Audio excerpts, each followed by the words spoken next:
Hey everybody, Nicole here from Hair of the Dog, and today's episode, I am chatting with my good friend Tavia Redburn all about content marketing.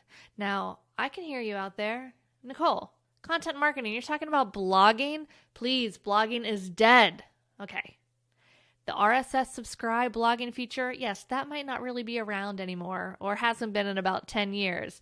But content marketing is always in style because it works, because it builds you as an authority to your potential clients. It connects you with other partners in your area, and it's just an incredible way to always be marketing your business without having to be salesy or always offering special offers. You're going to love this conversation. And if you do, and you want to go deeper into this content marketing and specifically learn how to use incredible artificial intelligence tools to help you create this content in just like an afternoon for, 52 weeks of content, it can be really, really easy and fast. You're going to want to join Tavia for a very special training inside the Hair of the Dog Academy for our members only on January 26th. If you're not a member yet, just jump over to www.hairofthedogacademy.com/academy. And there you can join, and I hope you will join us for this incredible conversation that is going to be happening about how to utilize these tools on January 26th. But in the meantime, enjoy this incredible podcast episode with Tavia.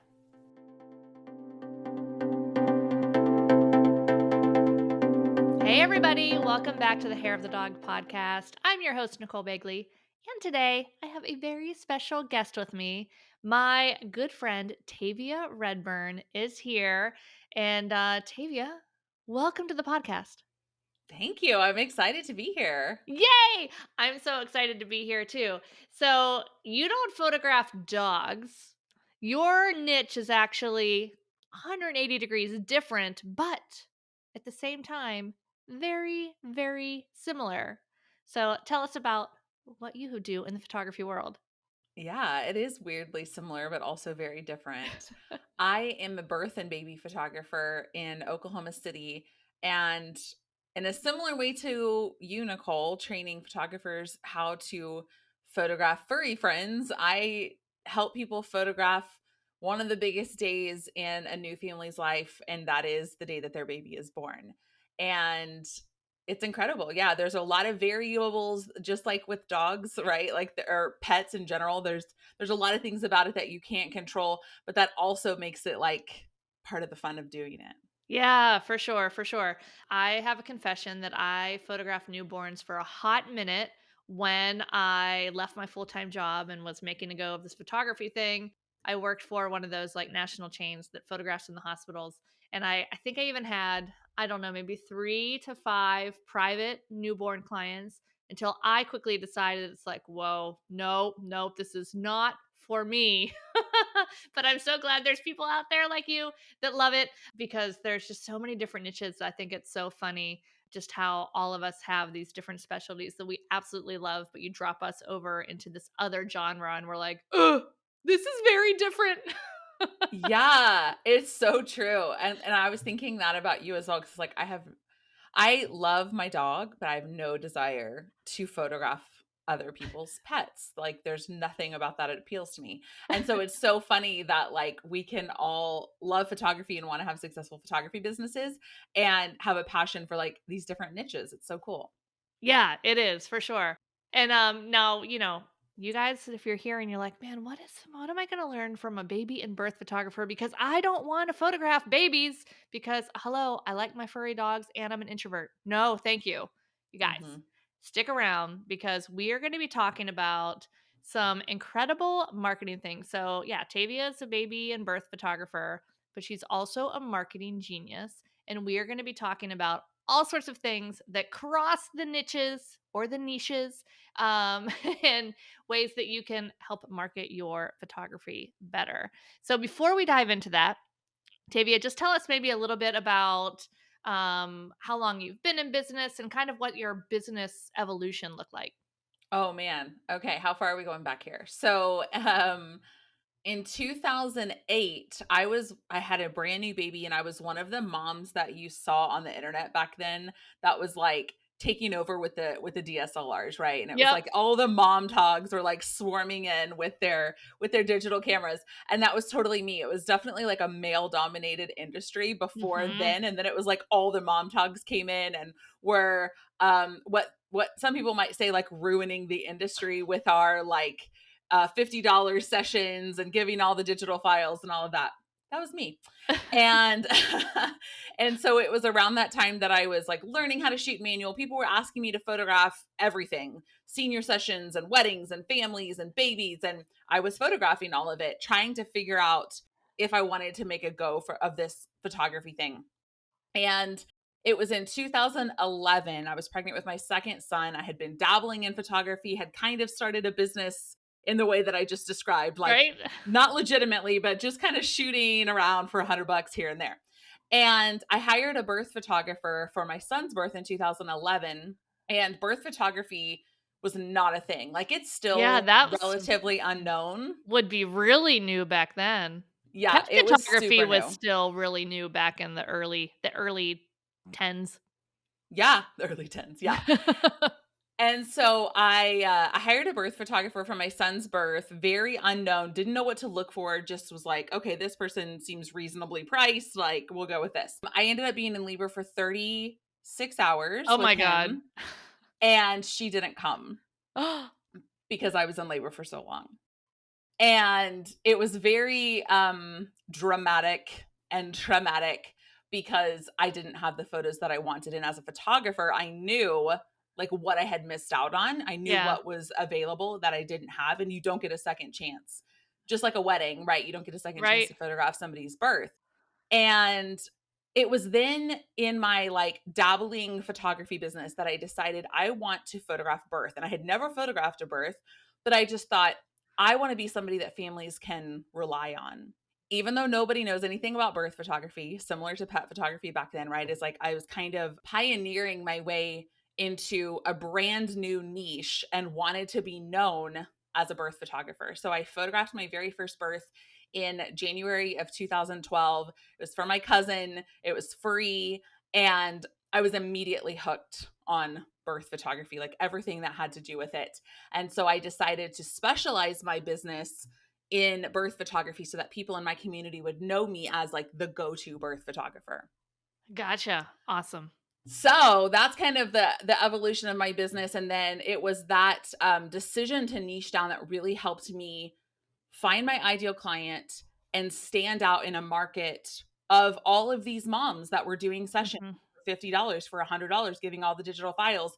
And it was then that I started to realize I've got to charge more. I have to charge sustainable pricing, and I have to figure out how to stand out among all these people that are doing it for really inexpensively, because I'm not going to stand out based on price. I've got to figure out another way to stand out. And Mhm. I did that by specializing in birth photography. That's awesome. And then you actually helped your husband leave his full-time job just on your photography income. This is before you started educating Yeah. birth photographers, but just on your Mhm. photography income in what was that, 2018? 2018. Yeah. Yeah. So in 2018, we were kind of forced into it. It was our goal, like Yeah, right. someday kind of a goal. And my husband was miserable in his job. And we just looked and were like, can we do this now? Like, is this something that we could Right. do now?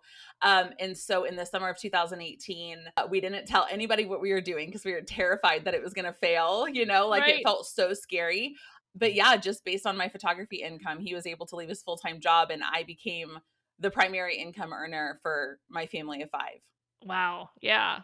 That's crazy. I'm sure Yeah. that feels like a whole different level of stress all of a sudden where it's like, "Oh, what?" Like, Yeah, food on the table is my responsibility now, not just helping, but, like, it is on me. 100%. But it also felt, like, very freeing and felt like what we should be doing, Yeah. 100%. Like, yeah, it was pressure, um, but I felt like I was given the gift of time because he was Yeah. home. I had been running that business and homeschooling the kids Right. for 5 years ish at that point. So to have him home and able to help, I actually felt like I was able to dedicate even more time to growing my business because he was there to help. So Right. it That's was incredible. fantastic. That's Yeah. fantastic. Which is a perfect segue because we want to talk about growing said businesses and how you did that. And a lot of it is still working today. We're kind of talking about this content marketing thing, which I Hmm. feel like people hear content marketing and they're like, oh, you mean like I RSS subscribed to a blog feed circa 19 or not China 19, the internet barely existed, circa like 2012. What exactly is this quote content marketing and how can it help? Yeah. Oh man. I love content marketing so much because I never wanted to be the type of person who was booked off of my price. First of all, I didn't want to Yep. be like the low price photographer. I didn't want to be somebody who was booked because I was inexpensive. And I wanted to figure out how to sell without feeling like I was being salesy. Like I didn't want to run promotions, I didn't want to do discounts, I didn't want to use like high pressure sales tactics to get people to book me. And so when I learned about content marketing, I realized this is a way that I can get in front of my ideal client and sell to them without directly selling to them. I can give value to their current stage of life.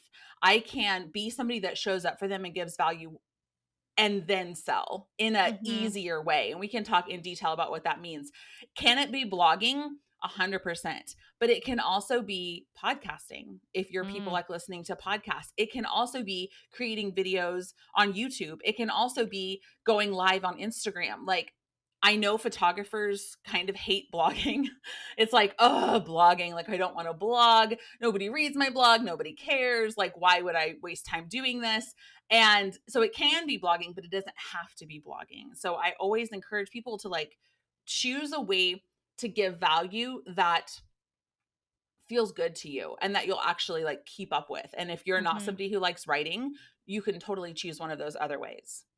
Yeah, I love that. I actually have a couple people in my community that created like a local Facebook group for dog parents that, Mm, then they can share different things going around town. They invite rescues, they invite other businesses. It becomes this whole big collaborative piece, which is really like goal is to be visible to our potential clients, right? hmm. So it's thinking about how can we make that happen, which, yeah, people tend to get really, really overwhelmed by.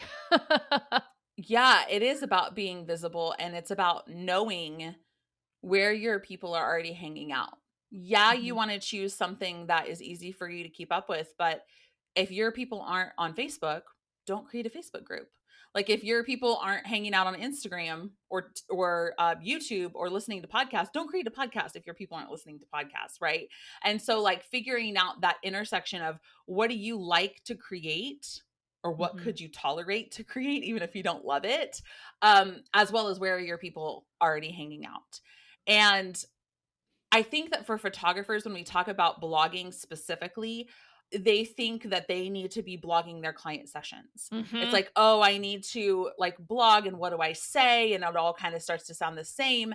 And so they start to blog for SEO versus like people, meaning they're just kind of trying to stuff keywords into a blog post so that Google will rank their post and they'll get seen on Google, which is okay to an extent. But my perspective on content marketing is for the reader first Mhm. and those secondary things like SEO second. So I'm thinking of how can I create a blog post that my ideal client actually wants to read?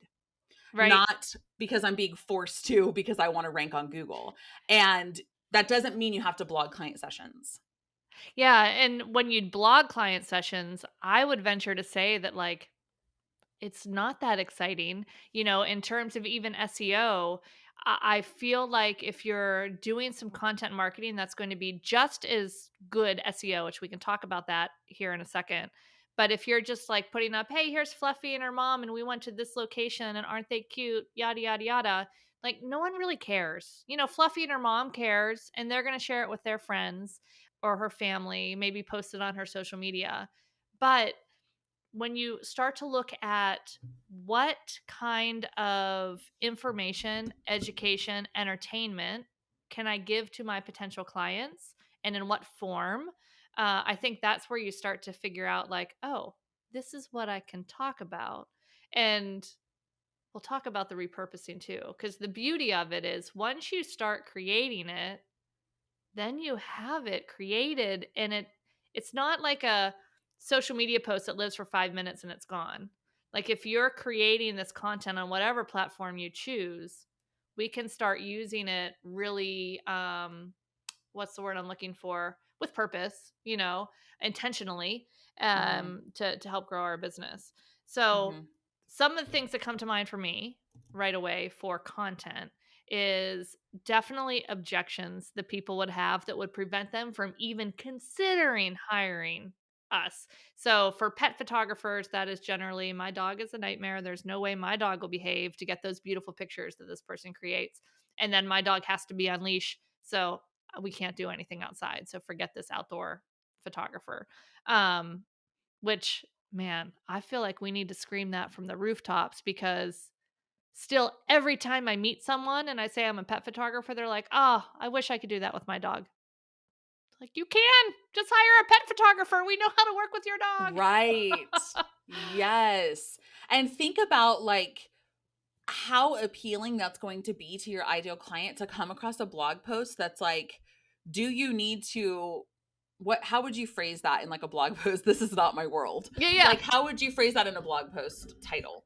Oh gosh, let's see. I would do something about like, um oh, I'm trying to think of really succinct. We can maybe workshop this real quick. I'm thinking something about like, think your dog's too crazy for a pet photography session. Think again, or think Fido can't do this. Yes. Think again, or even the craziest dogs, or something like maybe even clickbaity of like, come see the great images of this crazy dog. Like, is your dog Right. crazier than Fluffy? Yeah, who isn't used to being in a park off leash or like some sort of like however that could connect back to Hmm. them to read that and go, "Oh, that's so me." Yeah. That's so much more interesting than Fluffy and Jenny at their outdoor, Philadelphia dog session. It's like, Yeah. cool, nobody cares, like you said. Right. But if instead you can find a story in that particular client situation, like they were nervous about how their dog would behave Hmm. during the session, and you can talk about that and yeah, you can still share images from that Hmm. particular session, but you turn it into a content piece about how your dog doesn't have to be like perfectly trained to still get great images at their session. Yeah, no, absolutely. And I think you can also like you create this like main piece of content of like, what do I need to say in generally about dog behavior and photo sessions?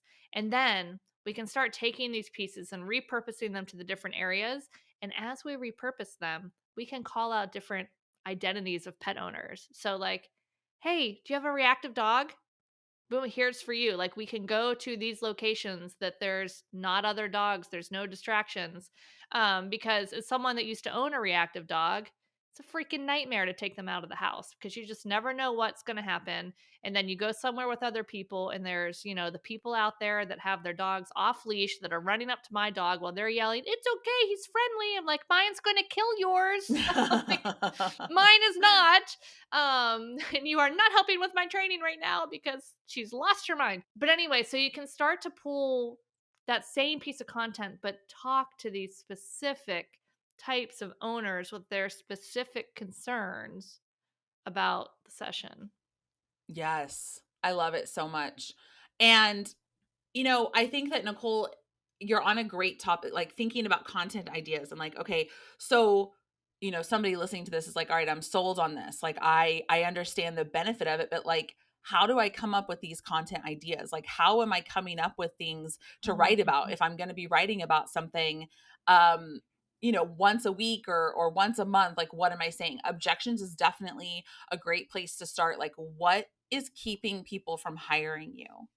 And it Yep. could even be like price. You could even create a piece that talks about um, the benefits of hiring a professional pet photographer who Mhm. specializes in pet photography and why that is beneficial over just a generalist family photographer who's also going to take photos of your Mhm. pets. And people start to understand. So it's like objections, but also benefits of hiring you specifically. And so once you start to dig in there and get in the head of your ideal client and think, what else also are they interested other than photography and pets and like outside of specifically the photography piece? So yes, you're a photographer, but there are things outside of photography that your ideal client wants to think about and learn about and hear about. So, Mhm. for example, if your ideal client was someone with an older pet, could you create a blog post that has to do with how to holistically care for that aging pet, Mhm. or like ways to exercise your aging pet, or that has nothing to do with photography, but it's still going to be something that your ideal client's going to see in their feed or see that their friend shared or Mhm. whatever, and it's going to speak to them, and then all of a sudden they're on your website clicking around on your blog seeing your images, and somebody who has these concerns is likely also going to be your ideal client who is likely to hire you. Absolutely. And one of the other great things about this content marketing piece is sometimes you'll come up in Google search when people aren't searching photography, especially if you are going to do like a little series of maybe highlighting some other partner businesses or some businesses that, like that holistic veterinarian or a specialty dog food store or, a brewery or winery that is dog friendly, whatever it is, wherever your target client is, if you make a partnership with that store, interview them, highlight that store, talk about what a fun experience that is for, you to do on the weekends with your dog. And then you have a new marketing partner that might be able to promote your business, might be able to share, you can do things in the future. But also, when people search for like XYZ winery, they're only going to have so many things that show up on that front page. And your blog post might be on that front page, probably lower, but it'll still possibly be on that front page. And they'll be like, what? Pet friendly? What? Pet photographer? What? I can get pictures of me and my dog at a winery? Yep. Yeah.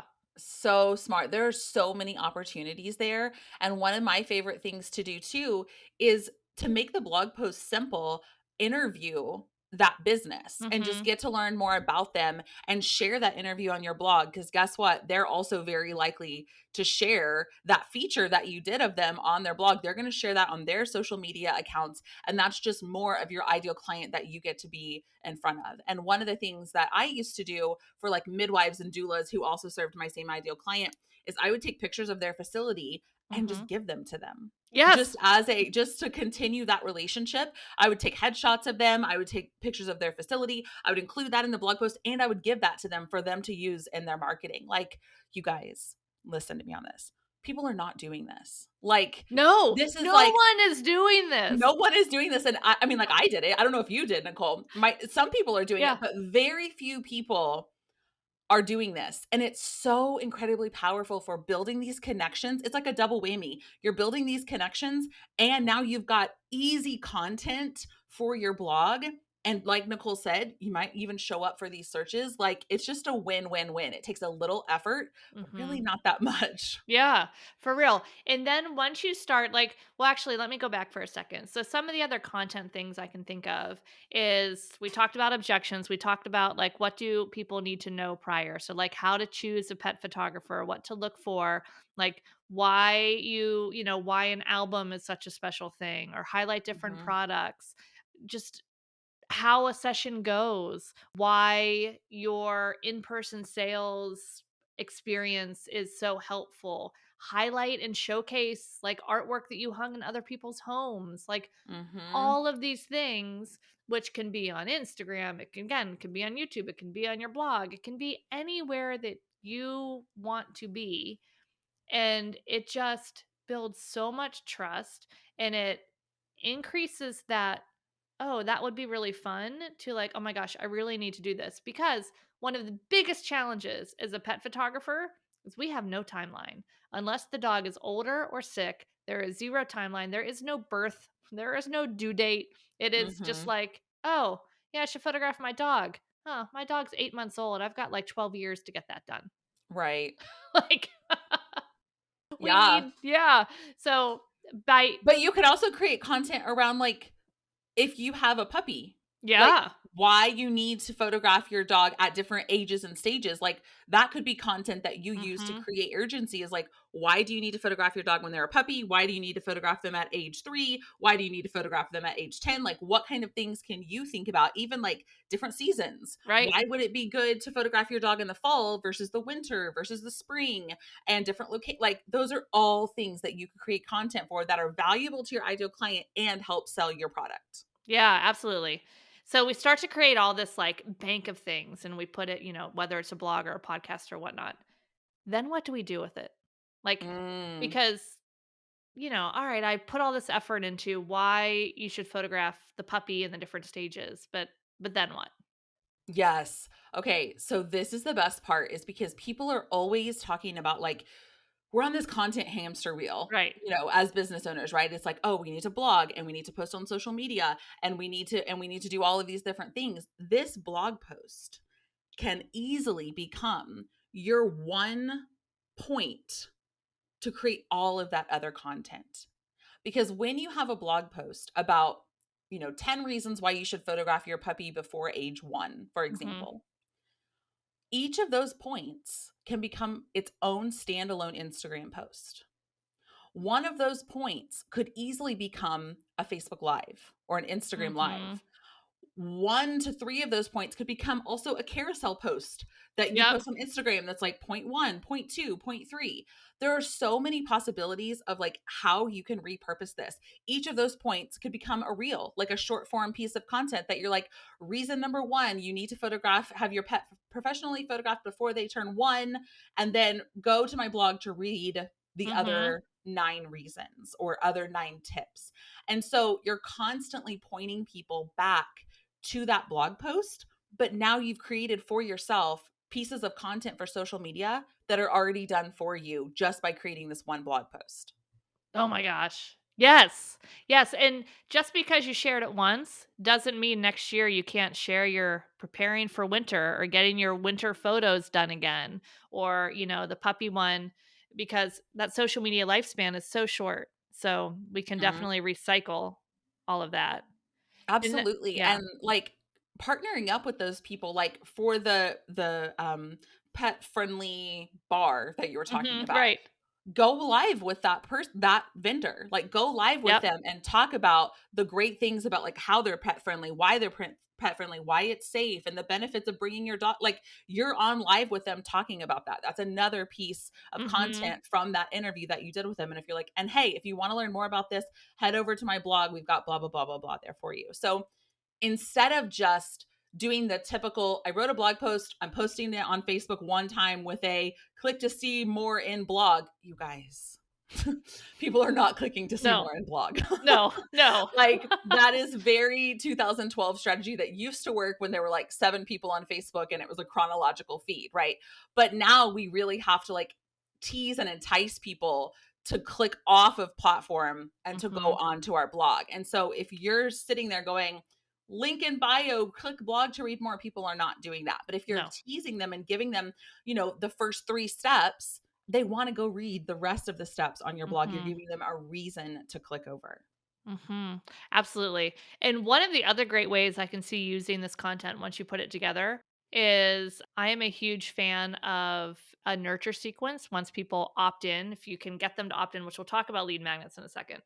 But like if somebody new comes to your email list, what happens? It's like, do they just sit there and never really get an email or maybe get once a quarter email or just a sales email every now and again? Or can you put together, like, all right, I have this new person. What does the new person need to know to prepare for a session? And you can automate all of these things, guys. All of the email marketing platforms, most of them are free up to maybe 1,000 subscribers. You can put together a welcome sequence that when somebody new comes on your list, they can get 3, 5 emails spaced out over a couple days or even a week each with these things that you've already created. Yes. And one little ninja thing that I liked to do, and I think you could probably translate this to pet photography, is in that very first email, I would ask them, are you currently pregnant? Are you planning to get pregnant? Are you done Mm, having babies? because then I could customize that welcome sequence to be Mm. specific to their phase of life. So you could easily say, do you have a puppy? Are you not planning on getting more pets this year? Yeah. Like whatever the equivalent would be for Hmm. pet photographers, because then the content that you're emailing them is very, very specific to their phase of life. That works really well too, especially if like I do dogs and horses. So it can very much be a, hey, do you, are you a horse parent? Are you a dog parent? Or, do you have both kind of thing? And then you can segment them, which again, this is a higher level. If you guys are listening to this, and you're like, oh my gosh, Nicole, I can barely just think about wrapping my head around a blog post. You don't have to do all of these things now. This is just some higher level options for those of you that maybe have already implemented some things. We Mhm. start ratcheting it up a little bit over time. Yes, and I think that the starting point though is getting consistent with creating content and Hmm. getting into the habit of creating content. And that can be the biggest hurdle for people sometimes, is really coming up with the ideas and actually writing it. And the thing about actually writing the content, for me, I like to talk. And so I actually created, this is another option for people that we haven't talked about yet. If you're like, I don't know if I want to type, I created a podcast with a doula in my city. Hmm. And we just talked about like things going on in Oklahoma City that families would like to hear about, that were kind of birth and baby related for people with younger families. So is there someone in your community? Is there a, I don't know, veterinarian or Hmm. somebody else who serves your same ideal client that you could partner up with and just host a podcast together and talk about pet things that are Oh my going God. on in your community? I don't have time for this in my life, but I 100% would love to do that. Could you imagine you just have like the Charlotte Dogs podcast and it's hosted and created by me, but I just have on like a trainer in the dog food store. You can have on all of your people that you want to partner with and create this amazing little podcast. You can have rescues. You can have like a little highlight rescue of them. Oh my God. Oh my God. I need Do it, clone do it, do it. No, myself. I'm just kidding. Podcasts are easy, and I do know someone, guys, that can help you get your podcast started. Just ask me in the academy, I'll fill you in. It's actually really, really easy. But oh my gosh, that is so good and so brilliant, and I absolutely love it. Um, okay, I want to shift gears though a little bit Sure. and talk about ideas for how to get people. So we're doing, all this content, we're sharing it out there. How do we get people actually like onto our email list or as a subscriber or like, get that little, not in a mean way, little hook into them to be like, come into my world. Mhm. Yes. So I think that there are 3 different ways that when you're creating this content, you can get people onto your email list. I'm gonna start with the very most simple, and Hmm. that is to literally have something on your website, on the blog post that they're reading, that says, "Hey, wanna become an insider with Nicole Begley Photography? Click Hmm. here, and I'll add you to my VIP list." You're not giving them a download, you're not giving them a freebie, you don't have to create any kind of funnel. It literally is just them saying, "Yes, I wanna learn more about And your business." yeah, please don't have it say subscribe to my newsletter. No one wants to Correct. subscribe to your newsletter. Instead, you're giving them the VIP. So Yes. that's much more exciting.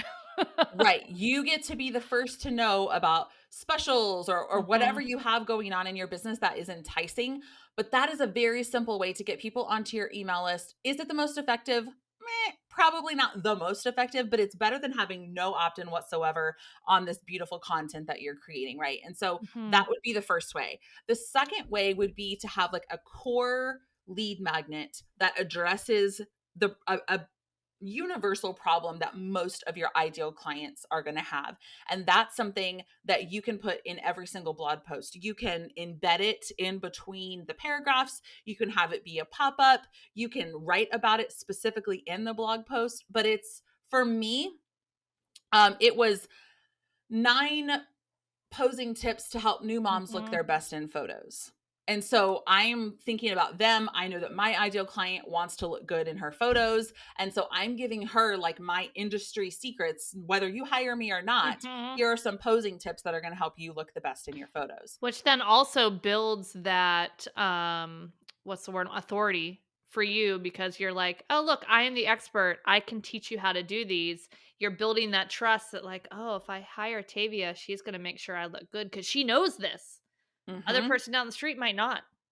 Exactly. And so Yeah. for pet photographers, it's like, okay, if you are a dog photographer, what are 5 tips that I need to know to take better photos with my dog with my phone? Yeah, Like absolutely. something Yep. like how can I get him to behave, sit, be still? What kind of lighting is going to help my photo look better? Simple things like that that your ideal client, it's not replacing you as the photographer because obviously that comes nowhere near to what you're going to create, but Mhm. like Nicole said, it gives them a sense of like, okay, she really knows what she's talking about here, especially when they implement it and try your tips. Yeah. And And so oh, go ahead.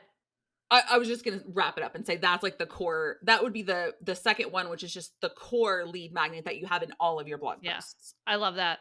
I love that. And I have found cuz some people I think they hear that like giving tips for people to take their phone with their phone isn't that going to make my services obsolete? Quite the contrary. I have found that people that hire me love to photograph their dog. They're hiring me because they love photos of their dog. So if we can help them take better photos with their phone, they're going to be like, oh man, this is great. But they're still going to want those even better photos that we can create during a session. Yeah, absolutely. Just building demand. And the next third way to get these people that are listening or that are reading or listening to your content is a content specific lead magnet. Hmm. So let's say you do the 10 reasons that you need to photograph your puppy before age 1. Can you give me some kind of download that's going to supplement that specific piece of content? Can Hmm. you give me a checklist? Can you give me photo examples? Can you give me something that's quick and easy to digest that I'm going to find valuable that's going to kind of take that post or that piece of content to the next level. So that works really well for popular pieces of content. Sometimes I'll go back and see what my most viewed blog posts were Hmm. and things that are still getting traction, like maybe they're ranking on Google or they're on Pinterest and they're getting traction. And I'll make a content specific lead magnet for that because if people are liking this topic and they're reading it, they're very likely going to download that extra little piece of content. Yeah. Oh my gosh. I love that. This has been so good. Is My anyone head else's brain hurting? I know, my head is spinning with all of the different things. I do wanna do a shameless plug here for the Academy because if you guys are out there thinking like, "Oh, man, I do wanna do that, but still the idea of coming up with this content or getting started with things, and it's just like, oh, I just looking at blank screens, I just can't do it." So, Tavia here, I've been playing around with it a bit, but she's been diving in even deeper than I have. Has been playing around with using AI to generate this content. Now, Tavia, let me know if your experience is about the same. That I've been playing around with it and it is so fun and freaking awesome because I have the hardest time starting something. Like if it's a blank screen and I'm like, all right, 10 tips. What am I missing? Like where do I even start? The AI aspect of it, you can like put in a couple things and it's gonna give you these couple options for starting points that makes it so much easier. So you can like whip out this content marketing like ridiculously fast. And we're going to have you in as a special guest in the Academy coming up here very soon to share these special tips. Man, it is so powerful and it's incredible how smart the dang AI I mean, actually is. we've seen all the Hollywood movies. We know where this is going, but in the meantime, Right. before it gets there, we should all take advantage of it. I mean, we might as well make our lives a little easier before robots take over, right? I mean, yeah, it's incredible how helpful it can be, but it's not like how helpful it can be in creating good quality content. Like it's Mhm. not robotic sounding weird, like it's quality stuff when you Mhm. know how to use it. Because I've come across people who have tried to use AI to create content and they're like, it just doesn't sound right. It doesn't come up with what I want it to come up with. There's definitely like a way to use the AI to Mhm. make sure that you're getting what you need from it. But whenever you really figure that out, man, it is so powerful and you can seriously crank out content I would say 5 to 10 times as fast as trying to do it on your own. Yeah. Oh my gosh. Yeah, I love it. It's I'm so really great. excited. And I can't wait. I can't wait to dive into that with you because I'm a total nerd and it's just I mean, it's so helpful. It's like it gets you like 70-80% of the way there. And then yeah, you're still gonna Mhm. edit a little bit. You're still gonna change it to be like really in your voice. But it's just an incredible tool. And yeah, I think we should all look at the opportunities to embrace that because it's not going away. And even if it doesn't go away, why would you want to spend like 10 times as much time doing something that you can do so much faster and so much easier so that you can spend the time marketing your business, getting more clients, and shooting and earning more? So make sure you're a member in the academy with us because when this goes live, we'll have a date and we'll have a little. We'll let you know when exactly we have this scheduled because we were just chatting about scheduling it yesterday, so we don't have an exact date yet, but it's coming. But anyway, oh my gosh, Tavia, this has been so good. Is there anything else to wrap up that you want to say just to encourage people that maybe listen to this and they're like, oh, these are some great ideas, but you know, it happens to all of us, right? We listen to this, we're like, these are some great ideas. And then we just start going back to our normal routine. These ideas go by the wayside. And then 3 months from now, we're like, man, I need some more clients. Mhm. Yeah.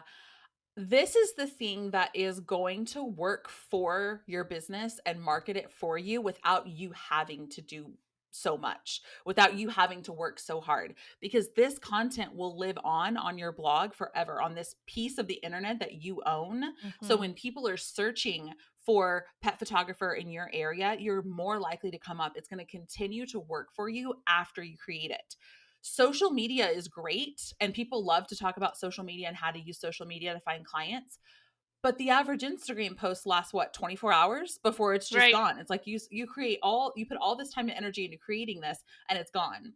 But with content that you create on a platform that you own, like your website, that continues to work for you later. And so if you invest the time now to create content, even if it's once a month, it doesn't have to be weekly. Like, even Right. if you just create one piece of content every month Which for the is next only 12 months, 12 for the year. which literally you could do in 2 hours with the AI training that we're gonna you could do it so fast.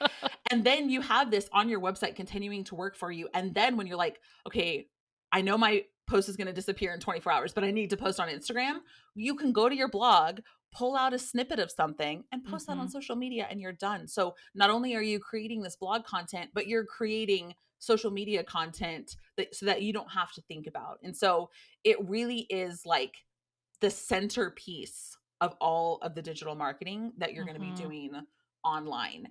And start small. If you want to, like we just said, create one blog post a month, start there before you're like, okay, I'm going to do this. I'm going to create something this is Right. totally me. Yeah. I'm Yeah. going to create something every single week and it's going to be awesome. And then you like burn out after 3 weeks. It's like, just instead go for once a month, Uh-huh. see how it goes, and you can always add more from there. But keep it simple and easy on yourself and don't overthink it. Don't try to make it perfect. Do the best that you can do and just continue to improve as you move forward. I love it. I love it. Oh my gosh. Tavia, thank you so much for this conversation. I hope this got everybody's wheels spinning and can't wait to see what kind of content you guys create.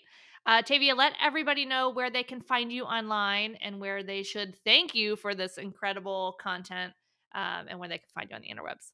Oh yeah, thank you guys for listening until the end. So I have a podcast called From Better Half to Boss Photography Podcast. It talks a lot about like marketing and strategies that I use to go full time and retire my husband from his full Mhm. time job. And my favorite place to hang out is Instagram. You can just find me at Tavia Redburn. Perfect. And yeah, and that podcast is great for any genre. I mean, a lot of these marketing principles work for, no matter what you're photographing, whether it's babies or puppies or anything in between. So definitely go give that a listen.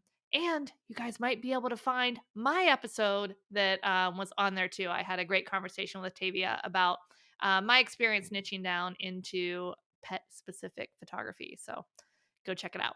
Tavia, thanks again for being here. And everybody, we'll see you next week.